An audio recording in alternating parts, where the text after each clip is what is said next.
ሰላም ውድ ቤተሰብ እንዴት ናችሁ? እንኳን አደረሳችሁ ለ2027 የዲቪ ሎተሪ ፕሮግራም ፕሮሰስን እንዴት እንደሚሆን እናያለን።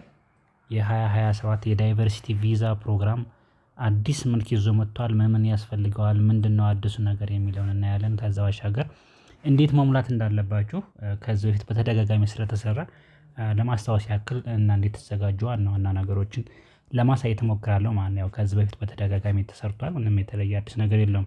አንዲት ብቻ ወሳኝ አዲስ ነገር ያለውትን እሱን ለምን ተጨመረ ምንድነው እሱ የሚለውን እናያለን። የ2027 ዲቪ ፕሮግራም ሊጀመር በዚህ የሚቀጥለው ሳምንት የሚጀመር ይሆናል። አትሊስት እስከ ሀሙስ ድረስ የሚጀምር ይሆናል በኢትዮጵያ አቆጣጠር ማለት ነው። ስለዚህ እሱን ተዘጋጅታችሁ እንዲጠብቁ። ከዛ ባሻገር ደግሞ ዲቪ ከተጀመረ በኋላ እንዴት እንሞላለን የሚለውን ስቴፕ ባይ ስቴፕ የምናየው ይሆናል። ብዙም የተለየ አዲስ ነገር አይኖረውም።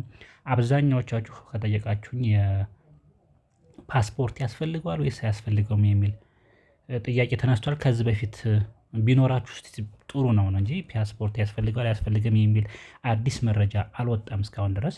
ስለዚህ በሱ መንገድ እንድትዘጋጁ እጋብዛለሁ ማለት ነው። እሱን እናያለን። በጣም ወሳኝ ነገር አሁን አዲስ የመጣው የ2027 ዲቪ ሎተሪ ፕሮግራም ክፍያ እንዳለው ጠቁሟል ስቴት ዲፓርትመንቱ። ስለዚህ እያንዳንዱ ሰው $1 ክፍያ እንዳለበት ያሳያል። እዚህ ጋር እንደምታዩት $1 መክፈል አለበት። ይሄም የሚከፈለው በኤሌክትሮኒክ ሲስተም ነው። ስፔሻሊ ማስተርስ ካርድ ያላችሁ ወይም ከውጭ ቤት ፋሚሊ ምናምን ካላችሁ እሱ እንዲከፍልላችሁ ማድረግ ነው። $1 እያንዳንዱ ሰው ይከፍላል ማሙያ ማለት ነው። ይሄ ለዚህም በተለያዩ ወጪዎችን በጋራ ሼር ለማድረግ ነው የሚለው። ከዚህ በፊት የዲቪ ፕሮግራም የደረሳቸው ሰዎች ነበሩ በእያንዳንዱ $330 እየከፈለ ሲስተሙን ወይም አፕሊኬሽን ሰክሰስፉል የሆነ አፕሊካንቶች እነዛ እንዲከፍሉት ነበር ወጪውን ሲደረግ የነበረው። አሁን ግን ከመጀመሪያው ጀምሮ የሚሞላ ማንኛውም አፕሊካንት $1 ይከፍላል። ስለዚህ አትሊስት 25 ሚሊየን የዓለማችን ህዝቦች ይሞላሉ። ከዚህ ባሻገር $25 ሚሊየን ያገኛሉ ማለት ነው። ቀላል ነገር አይደለም ባይ ዘ ዌይ ይሄ ለሀገር ከኢኮኖሚ አንፃር። ስለዚህ ፕሮሰሱን 55,000 ነው የሚደርሳቸው።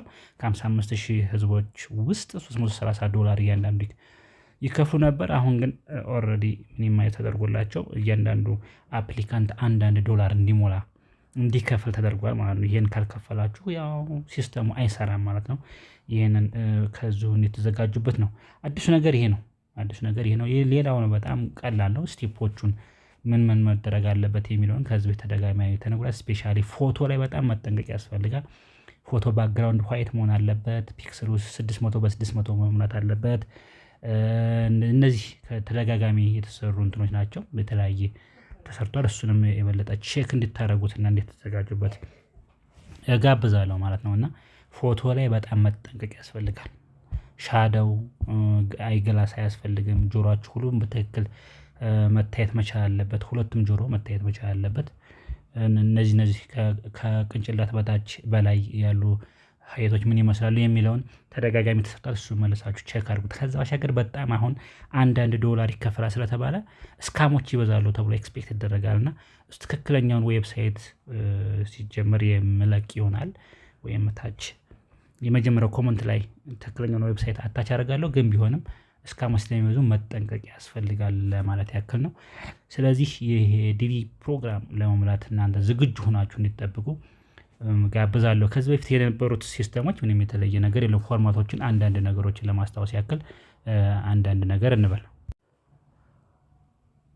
ኦኬ እነዚህ ፎርማቶቹ እንግዲህ ይሄን ይመስላሉ። ከአንደኛው አፕሊኬሽን ሲስተም ከከፈትን በኋላ የሚያጋጥሙ እነዚህ ናቸው። የመጀመሪያው ኔም ነው። ላስት ኔም ጀምሮ የራሳችሁን ስም፣ የአባታችሁን ስም፣ የአያታችሁን ስም ስፔሻሊ ፓስፖርት ያላችሁ ሰዎች ምናልባት እዚህ ጋርም ኦርደር እንደሚያሳየው ፋይናል ወይም ሚዲየም ኔም ከሌላችሁ ወይም የአያት ስም የአባት ስም ምናልባት ልክ ፓስፖርታችሁ ላይ ባለው ስም ብትሞሉ ጥሩ ነው። ስፔሊንጉም የአያታችሁም ስም ከሌለ ላስት ኔም የሚለውን የአባታችሁ ስም ሊሆን ይችላል። አንዳንድ ቦታ ላይ የአያታችሁ ስም መጨመር መቻል አለበት። ካልሆነ ግን ፓስፖርታችሁ ላይ ባላችሁ መሰረት መሟላት አለበት ነው የሚለው እዚህ ጋር አንደኛው ተራ ቁጥር እሱ ነው።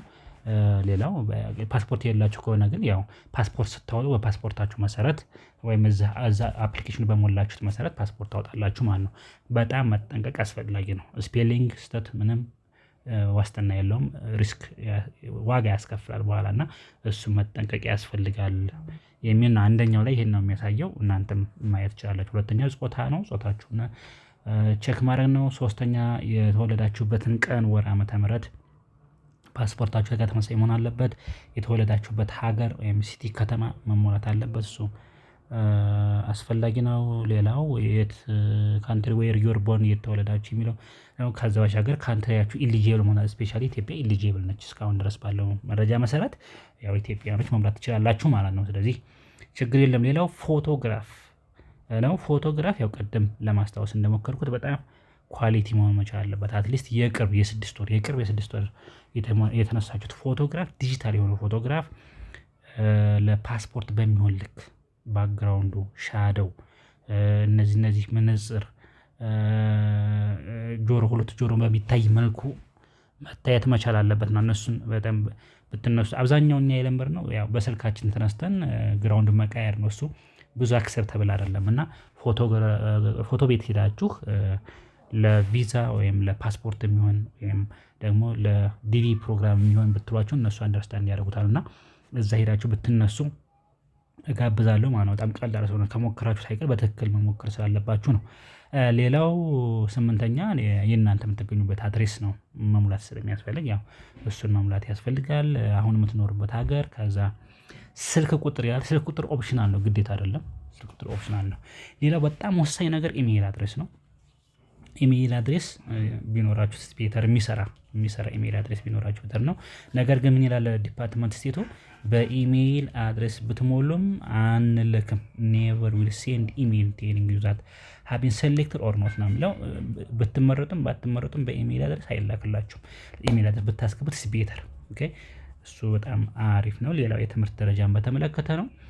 አትሊስት እነዚህን ማሟላት አለባችሁ ነው የሚለው። የትምህርት ደረጃችሁ የበለጠ 10ኛ ክፍል ከሆናችሁ የበለጠ ኤክስፒሪየንስ ቢኖራችሁ አሪፍ ነው። ከዛ ውጭ ከሆነ ግን ያው ፈርስት ዲግሪ ሰከንድ ዲግሪ ያላችሁን ማሙላት ነው። ብዙ የተለየ ነገር የለውም። ሌላው ስለ ሞርታል ስለ ጋብቻ ሁኔታን በተመለከተ ነው። እሱ ከነ ባለቤቶቻችሁ የምትሞሉ ከሆነ ወንድም ሆነ ሴት እሱን ዶክመንታችሁን ሪአሬንጅ ማድረግ ያስፈልጋል። ምናልባት ቻንሱ ከደረሳችሁ በኋላ እንዳትጨናነቁ ከዚሁ ሪአሬንጅ ማድረግ ያስፈልጋል ነው የሚለው 13ኛው። 14ኛው ስለ ልጅ ያለው ሰው ካለ ባለትዳሮች ካለው የምትሞሉ ከሆነ በጋብቻ የወለዳችሁት ወይም አሳዳጊ የሆናችሁ ወይም የቤተሰብ ልጆች የምታሳድጉ ከሆነ እነሱን መሙላት ያስፈልጋልና አስቀድሞ መረጃውን ማዘጋጀት ነው የሚጠበቀው። እነዚህ እንግዲህ የተለመዱ ናቸው። ምንም የተለየ ነገር የለውም እና ይህንን ተጠቅማችሁ እንድታዘጋጁ መልካምን ሁሉ እመኛለሁ። ነገር ግን ያው ቀድሞ መረጃ ማዘጋጀት ቤተር የሚለውን ሀሳብ ለመጠቆም ነው። እንግዲህ ከዛ ባሻገር ኔክስት ዊክ በሚጀመርበት ሰዓት ላይ እንግዲህ አዲሱ ፎርማት ምን ይላል የሚለውን አዲስ ነገር ካለ በጋራ እየሞላን የምናየው ይሆናል። ከዛ ባሻገር መልካም እድል ሁሉ እመኛለሁ። መልካም ጊዜ ይመቻችሁ፣ ይግጠማችሁ። መልካም እድል ይግጠማችሁ።